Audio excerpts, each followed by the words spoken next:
Hey everyone, Luna Johnson here from the GH Spoilers channel.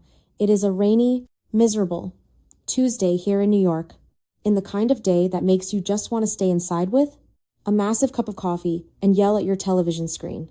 And boy, do we have a lot to yell about today. Welcome back to the channel, guys. We are breaking down the absolute insanity that just went down on General Hospital. And honestly, my brain is still spinning from this episode. Let's just dive right into it. So, we all knew Josslyn Jax wasn't going to just sit quietly in that Windermere dungeon forever. I mean, come on, this is Carly's daughter we are talking about. But I don't think any of us actually predicted exactly how she was going to get out of there. For weeks now, we have been watching her suffer in captivity. Locked in what we recently found out was Anna Devane's old hostage room down in the catacombs of Spoon Island. And it has been rough. Cassius parading around as this fake Nathan West has been taunting her, telling her she isn't going anywhere. But Josslyn, she just looked at him and said, "We'll see."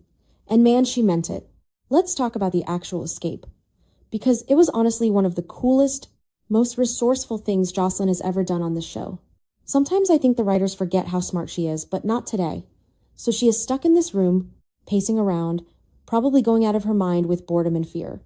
And she accidentally finds this old, faded message carved right into the wooden frame of the bed. Now, a normal person might just think it was some random scratches, but Josslyn has been paying attention. She recognized it as an old WSB cipher. And here is where it gets really good. She actually remembers the stories Anna Devane used to tell her. I love it when the show remembers its own history. Anna had talked about her time being held in that exact same space, and Josslyn pieces together the clues. She decodes his ancient carving and realizes that there is a secret, emergency exit built right into the architecture of the room. An escape route that leads directly out to the treacherous cliffs of Spoon Island. But of course, because this is a Cassadine property, it couldn't just be a simple doorknob. No, that would be too easy. The mechanism to open the stone door and completely hidden. And according to the WSB code, it requires an electrical conductor to trigger it. An electrical spark. So what does Josslyn do?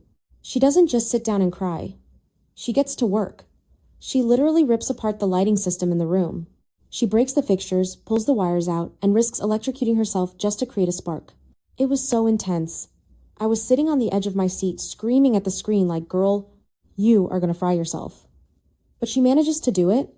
She creates this massive spark, and you hear this loud grinding noise. The stone wall actually starts to shift and open up, letting in this rush of freezing ocean air. But of course the timing on the show is always the absolute worst. Just as the door groans open, and Josslyn sees the dark night sky outside, who walks in Cassius. Fake Nathan himself. He catches her right in the act. And you guys, the look on his face, he was furious. He realizes she outsmarted him, and he immediately pulls a weapon and corners her. This led to one of the most stressful standoffs we have seen all year. Cassius tells her she has two choices. She can either surrender right now, in which case he is going to drag her down to a deeper, darker dungeon where literally no one will ever find her. Or she can take her chances with the cliff. And let's be real about Spoon Island cliffs. It is a sheer drop into freezing, violent, rocky water in the pitch black of night. It is basically a death sentence. Most people would have just surrendered. Most people would have begged for their lives. But not Josslyn. She looks Cassius dead in the eye and she makes her choice. She actually jumps. She just throws herself off the edge of the cliff into the darkness. I literally gasped. The camera followed her down, and it was just this terrifying plunge into the freezing ocean. And honestly, for a second I thought the writers might actually leave her fate hanging in the balance for a week. But no, they gave us the payoff. Josslyn hits the water hard. She gets tossed around by the current, but she is a strong swimmer. The pure adrenaline keeps her going. She manages to fight her way through the waves, dragging herself onto the rocky shore, completely exhausted, freezing and traumatized but alive. She survived the jump. And then she has to make another choice. Who does she go to? She doesn't go to the PCPD, which is smart. Because we all know Detective Joe Fitzpatrick is probably dirty and working for Jen Sidwell. She doesn't even go to Carly. Maybe because she knows Carly would just completely lose her mind and do something reckless. No, she goes to Sonny Corinthos. She drags her soaking wet, freezing body all the way to Sonny. And the scene where she finally finds him? Heartbreaking. Sonny has been dealing with so much lately between holding Rick Lansing at gunpoint, his secret romance with ADA Justine Turner, and all the mob drama. But the second he sees Josslyn looking like she just crawled out of a shipwreck, everything else just stops. She collapses into his arms and just starts pouring everything out. She tells him about Cassius, about the kidnapping, about the WSB codes, the cliff, everything. And you can just see the rage building in Sonny's eyes. He's going to burn Windermere to the ground. You do not mess with Sonny's family, even if he and Carly aren't together right now. Josslyn is still his stepdaughter in his heart. But wait, because the episode didn't stop there. We have to talk about the villains. We have to talk about Yen Sidwell. Because while Josslyn is safe with Sonny, things over on Spoon Island took a massive bloody turn. Cassius is standing there in the empty cell, looking at the open stone door, realizing he just lost his only piece of leverage. He knows he is in deep trouble. And sure enough, Sidwell finds out. We all know Sidwell does not tolerate failure. Just look at what he did to Willow, threatening to kill Drew if she didn't keep him paralyzed. Sidwell is ruthless.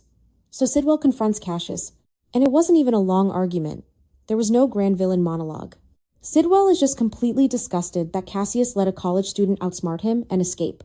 Cassius tries to explain, tries to say she jumped and is probably dead anyway, but Sidwell doesn't care. Sidwell just pulls out a gun and shoots Cassius right on the spot. Bang. Dead. Just like that. I was in shock. I mean, they brought Ryan Pavey back to play this twisted version of Nathan. They built up this whole storyline, where Lulu was actually considering reuniting with him, and now he is just a corpse on the floor of the Windermere catacombs. Sidwell didn't even blink. He shot him, killed him instantly, and then immediately ordered his people to erase all traces of Cassius. They were scrubbing the room, getting rid of the body, making it look like Cassius never even existed. What does this mean for the rest of the canvas? It changes literally everything. First of all, poor Lulu. She was just sitting at home thinking about Cassius's plea to try again. She was actually considering making a bold move to keep him close, totally unaware that the man she is thinking about is currently bleeding out on a stone floor, executed by his own boss. When Lulu finds out, if she ever finds out, it is going to destroy her all over again. And what about Dante? Dante has been losing his mind over Rocco shooting Ross Cullum. He has been furious at Lulu for keeping secrets with Nathan. Now the guy Dante was blaming is dead, and Sidwell is tying up loose ends. If Sidwell is willing to execute his own top guy just for losing a hostage, what is he going to do when he finds out Rocco shot his other guy, Cullum? Dante is in so much danger right now, and he doesn't even know half of it. And let's talk about Sidwell for a second. This guy is quickly becoming one of the most terrifying villains General Hospital has had in years. He is cold, he is calculated, and he leaves zero evidence. He has Willow completely trapped, forcing her to keep Drew paralyzed with Nina's accidental help. He has Jordan Ashford running a highly dangerous undercover mission as his right-hand woman. And now he is just executing people in Windermere and making them vanish. Who is going to stop him, Sonny? Now that Josslyn has told Sonny everything you know, Sonny's going to go after Sidwell. We are looking at a full-blown mob war between Sonny's organization and Sidwell's mercenary operation. And where does Jack Brennan fit into all this? Brennan is currently lying paralyzed in Carly's attic because Nina accidentally stabbed him with Drew's medicine. Valentine and Carly are bickering about what to do with him, but Brennan is a WSB field boss. When the paralysis wears off and he finds out Sidwell is executing people and Josslyn almost died, Brennan is going to unleash hell. But that's assuming Valentine doesn't just keep him drugged forever to protect Nina. Honestly, the pacing of this week has been incredible. For months, it felt like the Josslyn kidnapping storyline was just dragging. She was just sitting in that room, arguing with Cassius. But today, they hit the gas pedal. The escape sequence was beautifully shot. The lighting, the sparks, the dark water, it felt like a movie. And Eden McCoy acted her heart out. You could really feel Josslyn's desperation and her absolute refusal to be a victim. She chose the cliff over the cage, and that is such a powerful character moment for her. But I have to wonder if I'm being too harsh on the writers for killing off Cassius so fast. Maybe I am. I mean, it is a bit of a waste of Ryan Pavey, right? They bring him back, tease us with his fake Nathan identity, get Lulu all confused, and then just put a bullet in him before the storyline even really peaks. Okay, that sounded a bit dramatic, but you get what I mean.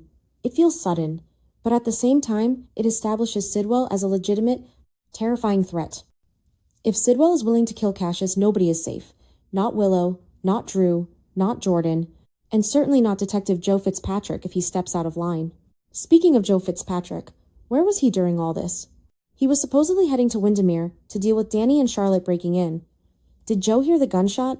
Did Joe see Sidwell's cleaners erasing Cassius's blood from the floor? If Joe really is on Sidwell's payroll, he probably helped carry the body out. This means Dante is working right next to the guy who is covering up Sidwell's murders. The tension at the PCPD is going to be unbearable. And let's not forget about Carly. Josslyn went to Sonny, not Carly. How long is it going to take for Carly to find out her daughter threw herself off a cliff? Carly is going to lose her absolute mind. She is already stressed out about hiding Valentine and paralyzed Brennan in her house. When she finds out Sidwell's guy forced Josslyn to jump into the ocean, Carly might just grab a gun and go to Spoon Island herself. So much is happening right now. The canvas is completely on fire. Josslyn is safe but traumatized. Cassius is dead and erased. Sidwell is on a rampage. Sonny is preparing for war. And somewhere in all of this, Drew Kane is just lying in a bed wiggling his fingers, trying to escape his own chemical prison while Willow cries beside him. I don't know how they are going to top this episode tomorrow, but I cannot wait to find out. Make sure you guys hit the like button, subscribe to the channel if you haven't already. And let me know in the comments what you thought of Josslyn's epic escape. Did she make the right choice going to Sonny? Are you mad that Sidwell killed Cassius so quickly? Let's discuss it all down below. I've been staring at my screen for way too long today. My coffee is cold, and my heart is still pounding from that cliff jump. I'll see you guys in the next video for more updates. Stay safe out there.